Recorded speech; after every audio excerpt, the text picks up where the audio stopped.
Okay, sick. So you go first, is it? Yeah. Straight, are we straight? Right, let me slam a monster. Good call, to be fair. Smash. Happy with that? You think that's level? I can't really see I because... can't see either. I'm like 70% sure it's level. Yeah. That's good enough for me. Okay, hello and welcome to another video. Today's going to be a Q&A, and more specifically, it's going to be a Q&A in Rob's house. Welcome everyone to my humble abode. With Rob. Obviously, I mean, it'd be weird if I did a Q&A in Rob's house without Rob here. Yeah, if you're here like without me here, just, I'd be kind of like... Can I just use your house for a Q&A, please, Rob? Yeah, like get a little bit comfortable. Yeah, it's the latest in my... It's becoming like a series, you know, just Q&As with other YouTubers. Rob is a particularly sick guy. Now, the plan is, we're doing two parts, right? This is part one of the Q&A. Part two of the Q&A will be on Rob's channel. So what I suggest you do, and by suggest I mean... do this, is that you watch this when it's finished, head over to Rob's channel, link will be in the description, and watch part two, because quite frankly, it's going to be sick. So yeah, sit back, relax, enjoy, give it a like, and let's go.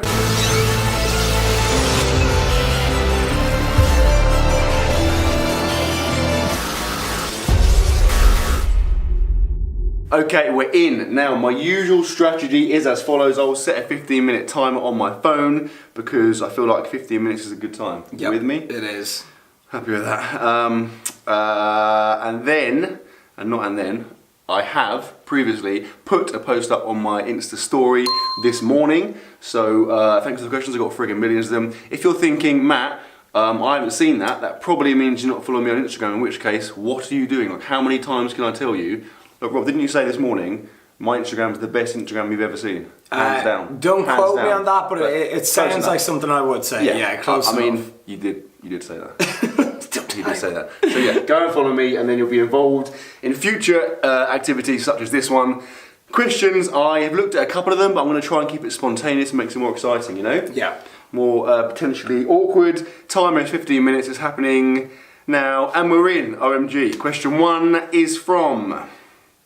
Scoozy8, why do I not feel my chest when I do bench press?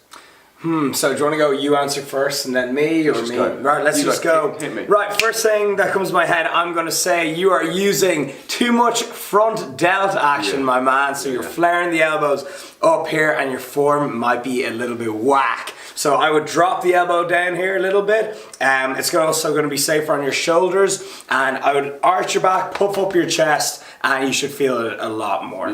Yeah. That's so common, particularly for beginners. You see them with the horrible flared elbows and like protracted shoulders in that disgusting position, which encourages, you just hit front delts and it gets exacerbated and you have that horrible like caveman-like posture. So. And then not to mention like you're doing so much overhead pressing, you know, incline pressing, like your front delts are getting hit so much.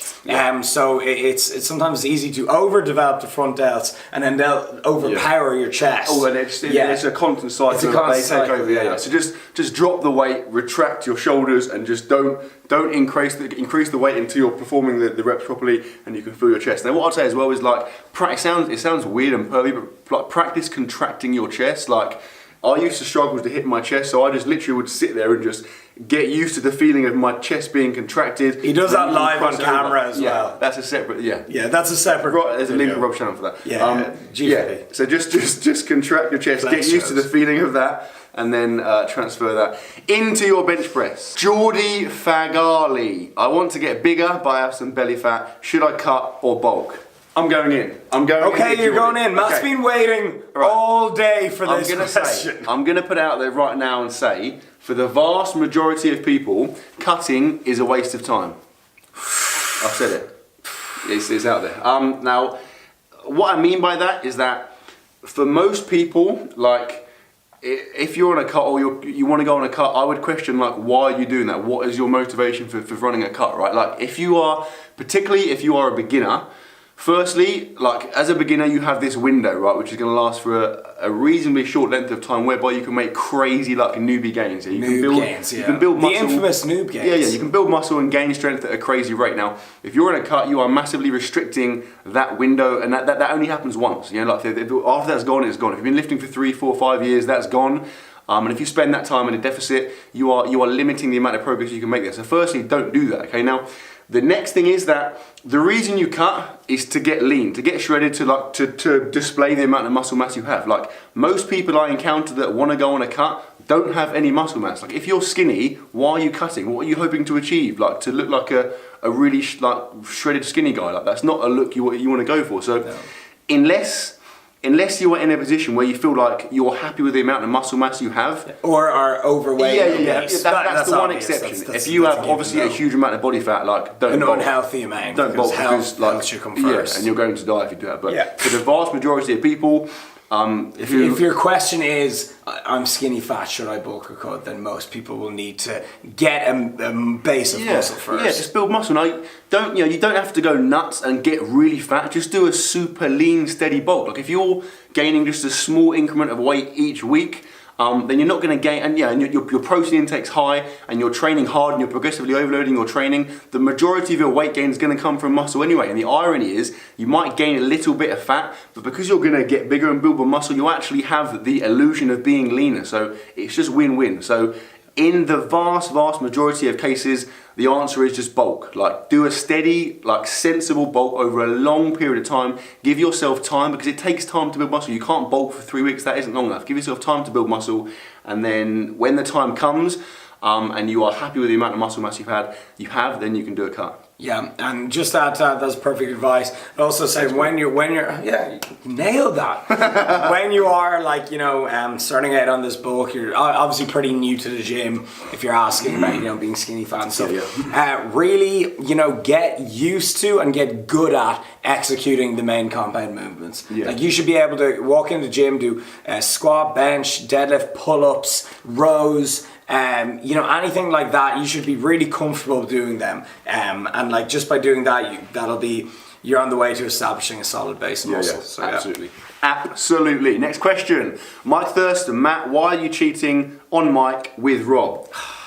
Mike's we're in so jealous. Separate country, different country doesn't count. Yeah, different area codes. That's it. Yeah. It was that song. It's like I got hoes in different area codes. Okay, it's like a Nate Dogg song. Derogatory because you just referred to your city. No, I was just singing a song. I was just singing. Mike and yourself are prostitutes. It's a popular song. Moving on. Overplay song. I've got hoes.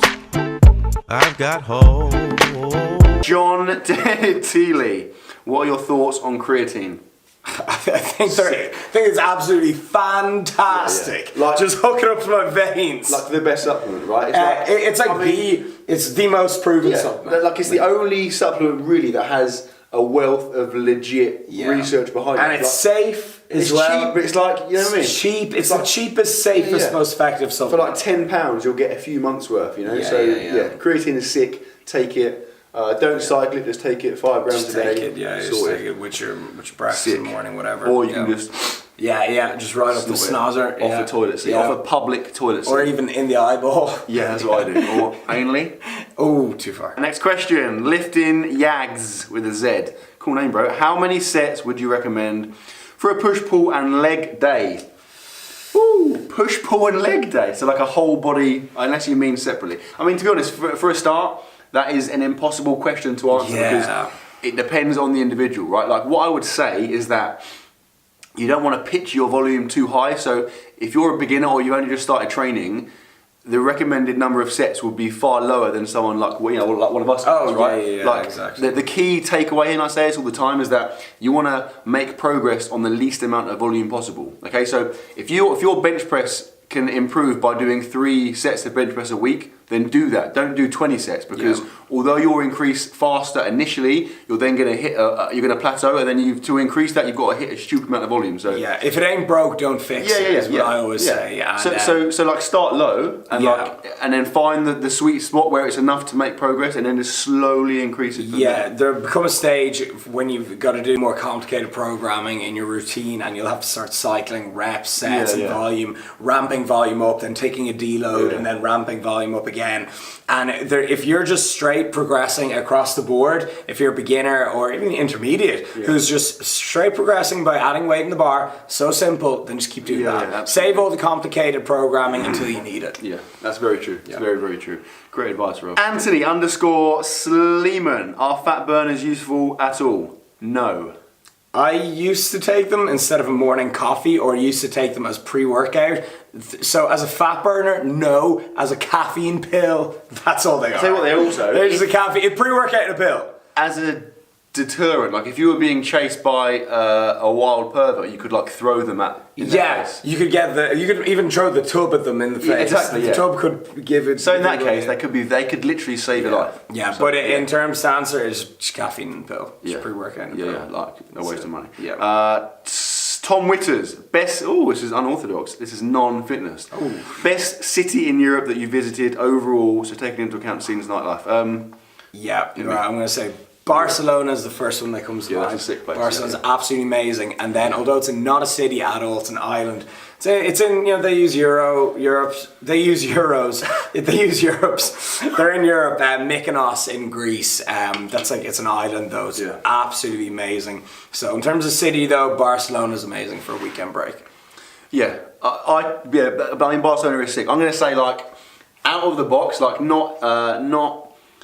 Aside from like the nightlife, so if you just want a sick place, like Bovec in Slovenia is outrageous. Wow. Like we went there a couple of years ago, and I think it's like a skiing resort in the winter, but in the summer it's just like loads of hills and like rivers and sick cliffs and like pools and stuff, and you can do like crazy stuff like jumping off stuff and like white water. Like it's probably the best place I've been in terms of doing sick things. So if you like doing like adventurous, like scenic, sick stuff, then I'm telling you right now, Bovec, Slovenia is cheap as well. Sick. Yeah, I've never gone. Yeah, get there right now. Awesome. Let's go. Rory_Fry. What's the one muscle group you wish you would grow more? I mean, that question is worded incorrectly, but I get the idea. What muscle group do you not like? Definitely chest. It's always a lagging body part with me. We're just talking about what this about morning. My calves. I wasn't.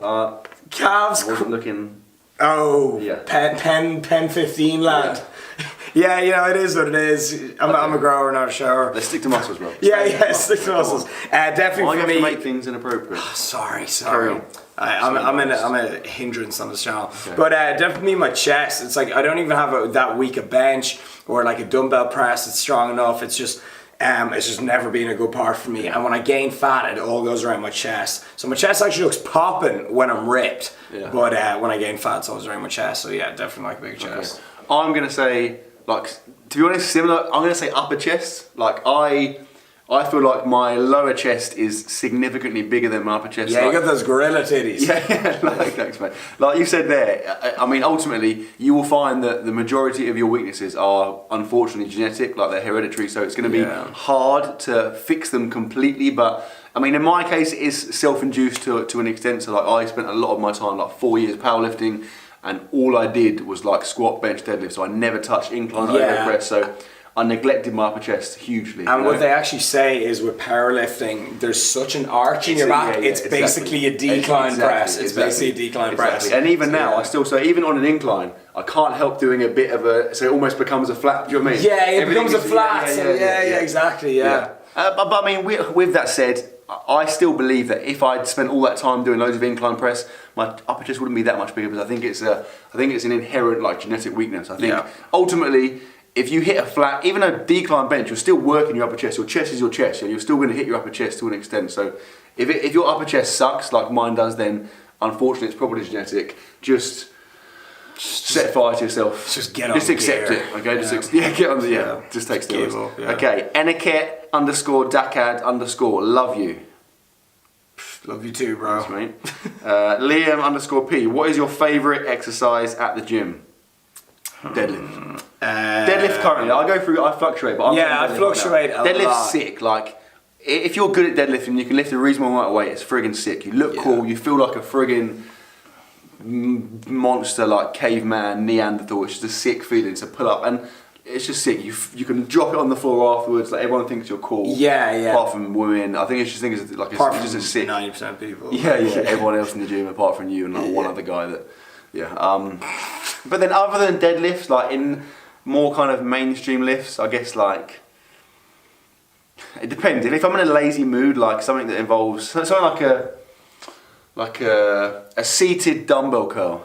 It's literally so easy. I love a good dumbbell press. Sat down, but you're like sat down, you're just doing that. Like it's the most minimal, like smallest little movement. It's just so easy. In terms of that, making progress with the least amount of work. Sick. The dream. In terms of my favourite move, I love a good dumbbell press. Like just grab 2 heavy dumbbells, you fall back, and you're like, ah, and you throw them away, and again, piss everyone off. massive Big, dumbbells, massive they look ones, sick, yeah. So them, and then in terms of my bitch ass exercise, then it would be just like cable flies. They're just like easy. They feel nice. I like prefer machine fly. You know, we get a sick, when you get a good machine, sick it's pec great, deck, but they're hard to come by. Yeah, that's true. Pec deck is good. Yeah, that's true. Right.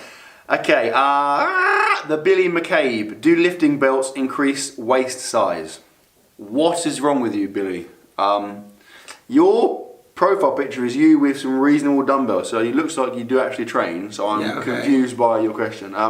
Do lifting belts increase waist size? I mean, acutely they do, in the sense that you put a lifting belt on, your waist is then bigger. I'm assuming you don't mean that. I don't know what you mean. Like, how? Even like. There's even so it's either going to decrease it by you're using less you're using less ab strength, so your abs aren't going to hypertrophy, but I don't think it'll even change it at all. I think that whole waist size thing is overhyped really. I think you're just comparing yourself to these professional bodybuilders who are just taking mad laboratory amounts of drugs and eating thousands of calories a day, and I think that's why their waist get so big, all the drugs and the food. So I think you're just comparing. I think for most natural lifters who are just lifting to get in good shape, I wouldn't worry about your waist size and what's going on.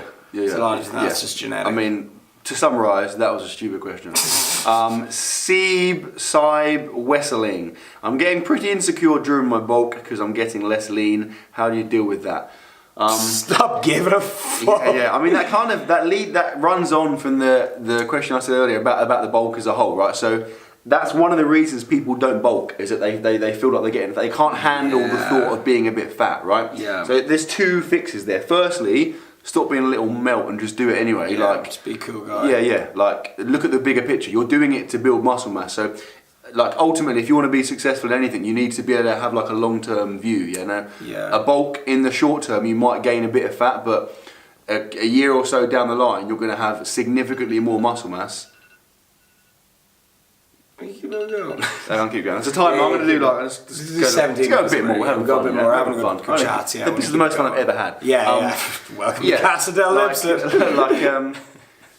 You need to look long term, and you're going to have a lot more muscle mass, like in a few months or a year's time, and then you can cut down, and then you'll look sick, rather than just cutting down and looking like skinny or looking all right. We'll just aim for the stars and do something sick. And be steady as well. I would say, in terms of, you say he's feeling insecure, so if you're feeling insecure because you want to get girls or guys, we don't judge here, 2018, so if you want to be just attractive to someone else, then like that actually starts from just being confident from within. No one cares if you're 10 or 12% body fat, or 12 to 15. No one cares. So that could be all in your head, really. So that just could be an issue you have, but no, like really, it's not a big deal. Especially if you're lifting weights, you probably look better than 90% of people out there. You know what I mean? And then just be confident in the fact that you're gonna look sick in the future. Even if you look a bit fat now, just like think about how much better you'll look when you've done with your bulk and you start to cut and you reel all that crazy amount of muscle mass. Conor McGregor calls it a wealth belly. It's like when he's been eating good, that's the thing. Eating good, feeling good. You get a wealth belly. I guess like some Asian countries, that's seen as like a wealth. Like being sick. They've got it all. The dream. Okay, I'm done. We're leaving it there. Okay, all right. Okay, so that was an incredibly fantastic, fulfilling, gratifying experience for Rob. I didn't really enjoy it, but maybe next time. Like I said at the start, part 2 is about to be filmed. Like literally, I'm going to stop the camera and then we're going to film part 2. That's going to be on Rob's channel. So go across and watch it. I will deliberately make all our interactions much more enjoyable in that video. So, I mean, you'd be mad not to go and do that. Yep, it's going to be a big one. It's been a pleasure. But they're a big man. Hands smell nice. I hope you've enjoyed it. Imagine if your hands smelled of like poo. How awkward would that be? You'd be like, what would I have done? Cut the video. Drop the video a like because it was sick, and I will see you tomorrow.